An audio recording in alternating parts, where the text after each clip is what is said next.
Guys, in today's video I'm gonna show you how to disallow access to age restricted comments from apps in direct messages on your account on Discord. Easy and quick.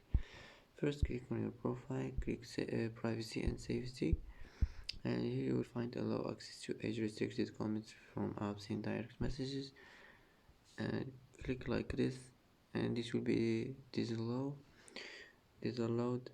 and that's it.